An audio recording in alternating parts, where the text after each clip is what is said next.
الحمد لله رب العالمين والصلاة والسلام على خاتم الأنبياء والمرسلين على سيدنا ومولانا محمد وعلى آله وصحبه أجمعين.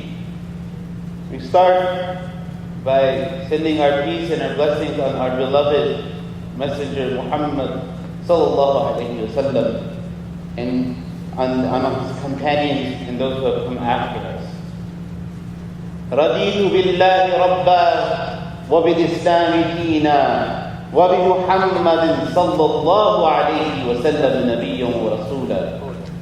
رضيت بالله ربا وبالإسلام دينا وبمحمد صلى الله عليه وسلم نبيا ورسولا. رضيت بالله ربا وبالإسلام دينا وبمحمد صلى الله عليه وسلم نبيا ورسولا. We are happy that Allah subhanahu wa ta'ala is our Rabb, our Lord. We are happy that Islam is our religion, and we are happy that Muhammad sallallahu alayhi wa sallam is our messenger. Today is July 4th. It is a celebration of this nation's independence. It's a celebration of the bravery of the founders that had charted their course to create a society that was based on their convictions and on their belief that all men are created equal, that they are endowed by their Creator with certain unalienable rights, that among these are life, liberty, and the pursuit of happiness. And to that end, they have created this land, the United States of America, that has been the destination of opportunity for people all over this world. And it is this context that many of us, either who are from a different land, or who have family that is in different lands, or who are parents and grandparents are in different lands, that there is a little bit of bittersweetness in this day because of the tragedy and what's going on overseas. And maybe some of us aren't as connected, and maybe some of us don't have that connection overseas, but we do have connection with our daily lives. As I look around, subhanAllah, like it's very rare that I see people smiling. And which makes me wonder, are we happy? And that really, I started off with, if we are not happy, at least we are happy that we are Muslims. At least we are happy that Allah subhanahu wa ta'ala is our Rabb. And that at least we're happy that we had a man in the Prophet sallallahu alayhi wa sallam who took the effort to bring this deen to us. And so really this khutbah is a reminder of us that we should all strive to be happy. And that in this process, we learn that happiness is really, it's up to us.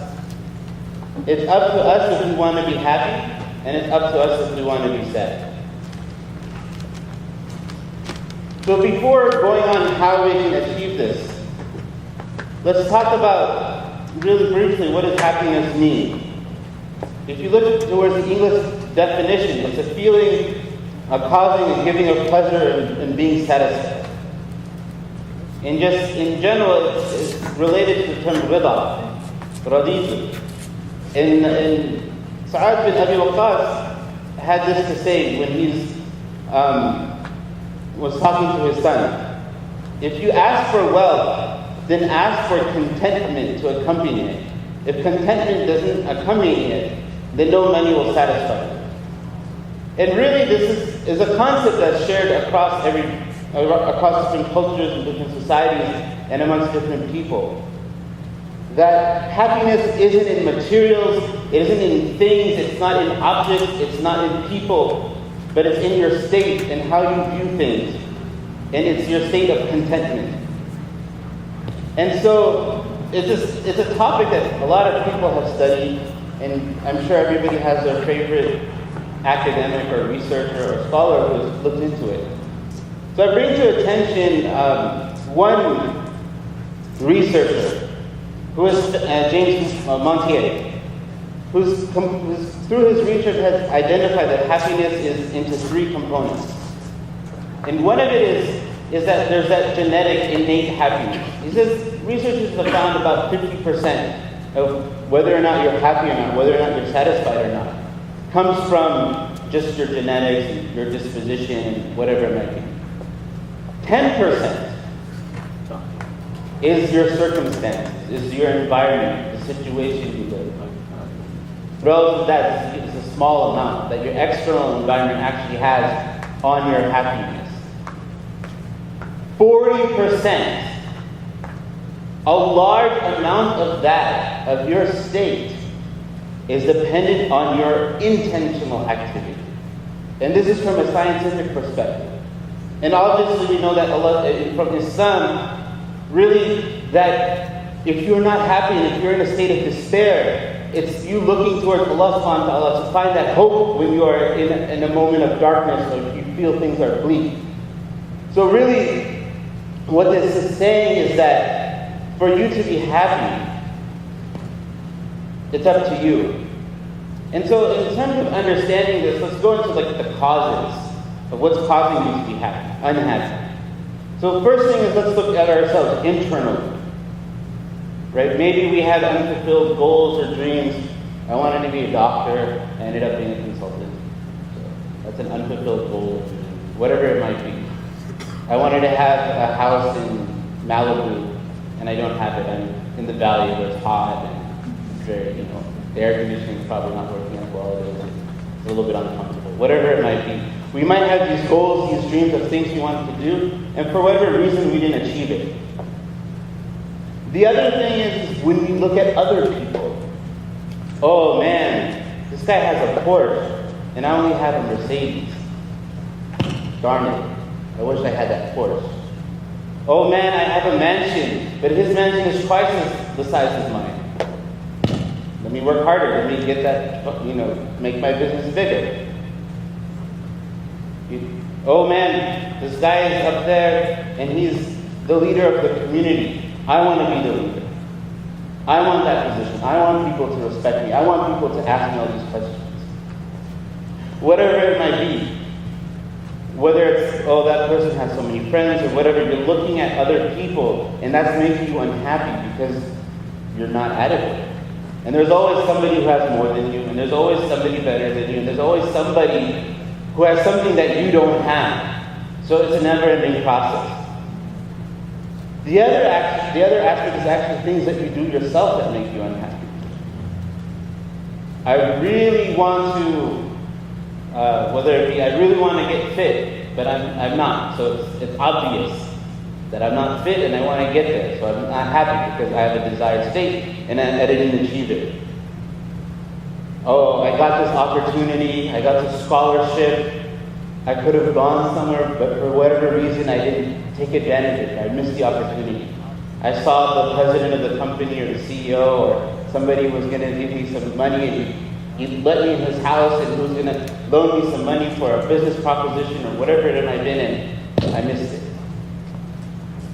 And the other thing is it's things that we do, that we all do, is we sin. And that also makes us unhappy. Allah subhanahu wa ta'ala has an expectation of me to do good, and here I am, He's given me everything, and I'm not meeting that expectation.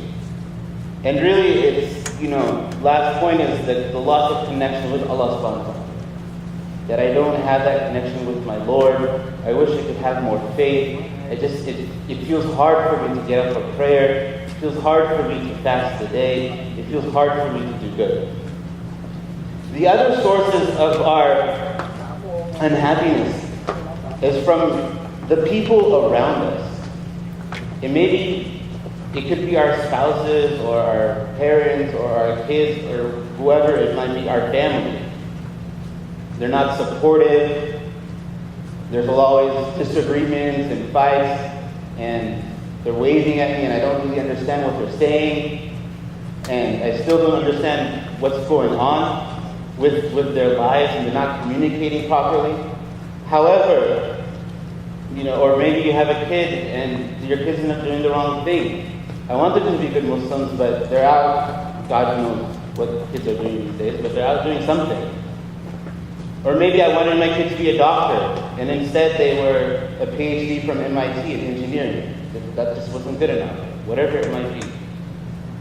The other thing, it could be our friends that we surround ourselves with. That we put ourselves in an environment where our friends are not encouraging. I had this idea. I want to do something good.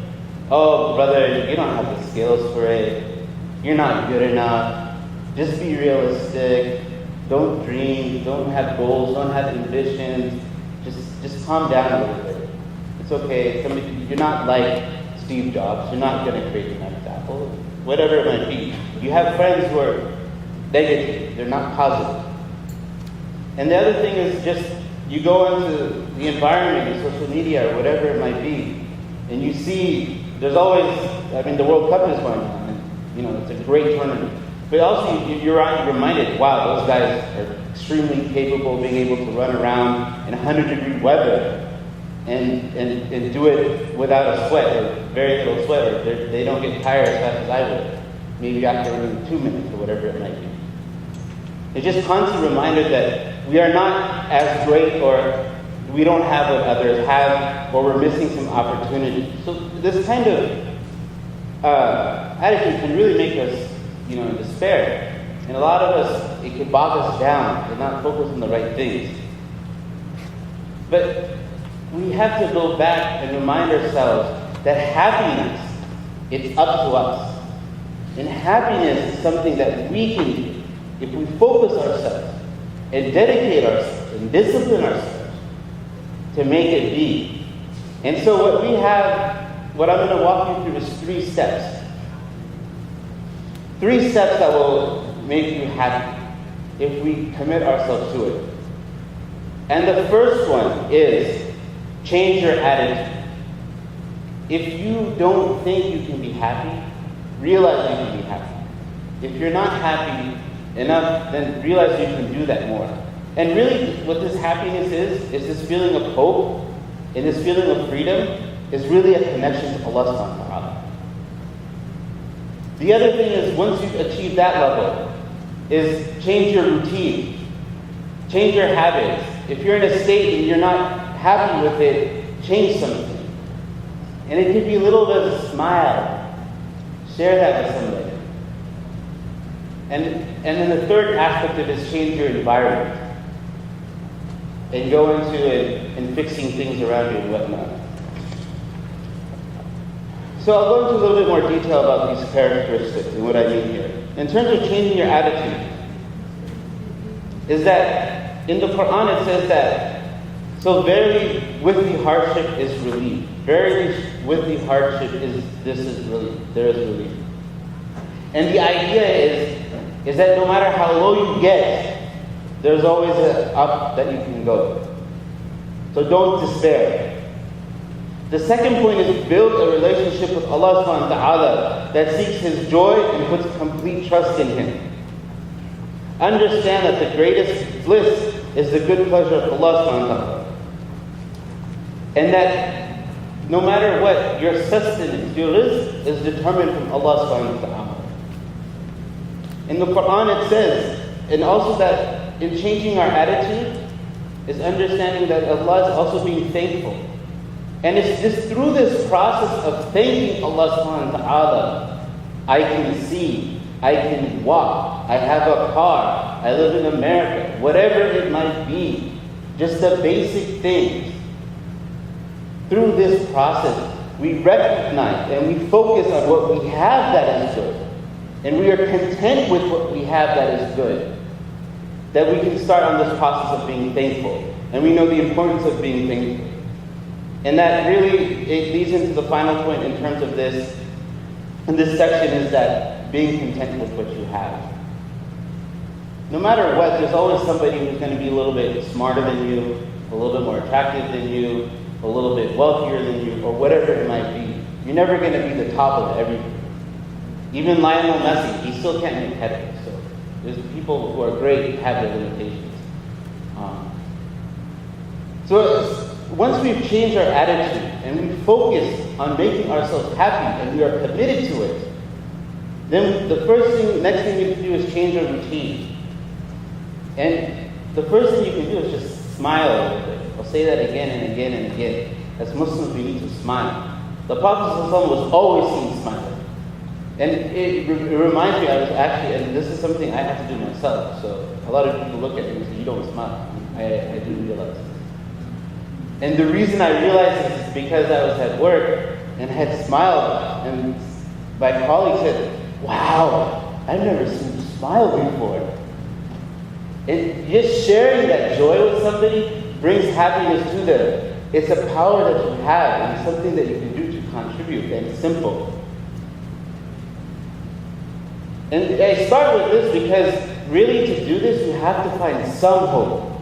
And if you're down and you're despair, find something to smile about.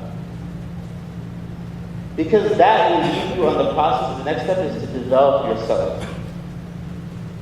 And we know the hadith that says, in the hadith of Bukhari, that true enrichment does not come through possessing a lot of wealth, but true enrichment is the enrichment of the soul. And this is really a focus of developing your relationship with Allah. And then once you build yourself, and you're building your character, and you're developing yourself, look at those around you, and start with your family and your friends. And take care of yourself. So that means make sure that you're active, you're doing things. That means you treat your families well. And then help others and care for others. Want to share for others what you have for yourself. Want to have a positive impact with others. Because as we know, there's a saying of the Prophet, all created beings are the dependents of Allah. And the most beloved of creation to Allah is the one who is good to his dependents.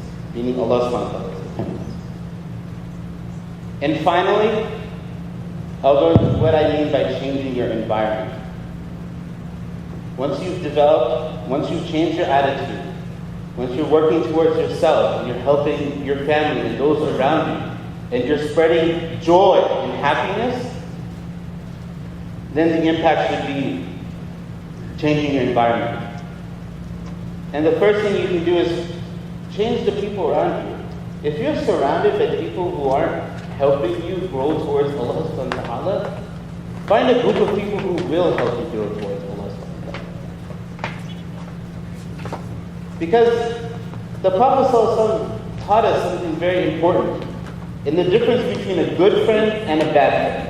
And he said a good friend and a bad friend are like a perfume seller and a blacksmith.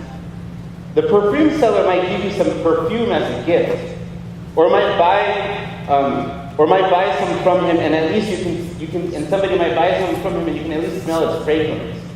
That good just rubs on you. As for the blacksmith, he might singe your clothes, and at the very least you'll breathe in the fumes from his furnace. And so the aura, maybe you don't participate in the actions that your friends do or whatever it might be, or you are able to maintain your own positivity or whatever else it might be, but that aura does impact you. The other thing is focus on your home. Change the environment, decorate it, make it look nice. When we look at our masjid and we spend on it to make it look nice, it's so that when people come to it, they feel happy. They want to be there. When you come home, you should want to come home. You should look forward to it because it's beautiful. Make it organized. Make it to your please so that you enjoy being there. And do it in a way that reminds you of Allah subhanahu wa ta'ala. The third thing is look at your job and your career. And think about the work if you do. Does it make you happy? Do you like what you do? And maybe everybody doesn't like what they do, but at least you can find ways to make it less stressful. And maybe you're mopping the floors today, but if you want to be the leader of your own business or of a company, then develop yourself. There's so many stories of people who have done that, who have taken a risk and focused on themselves, have traveled from a lot of different places to come here and be successful and to do things that they love. And when they do things that they love, they actually bring it to other people. And that leads to the fourth point, and which I'll leave us with, is that make your neighborhood and your community better. Create positive examples in the community, whether it's yourself or the masjid or whatever it might be. Develop businesses, organizations, structures in the community that represent your values, our values, and bring good to society. That understand their needs but do it in a way that is in tune with our value system. And when we create a business, it's not just about being successful. It's having a brand that reflects your value. It's about managing it that in a good way. It's about treating your employees well. Whatever it might be, make sure it's reflective of the beautiful values and the positive values of Islam. And then finally, just work with others. People want to make society good.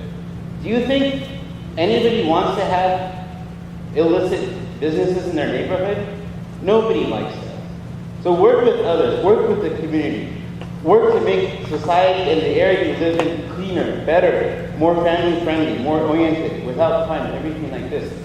Spread happiness, spread joy, and smile. So on that, I will conclude the first portion of the khutbah. أقول لقولي هذا وأستغفر الله العظيم وأتوب إليه.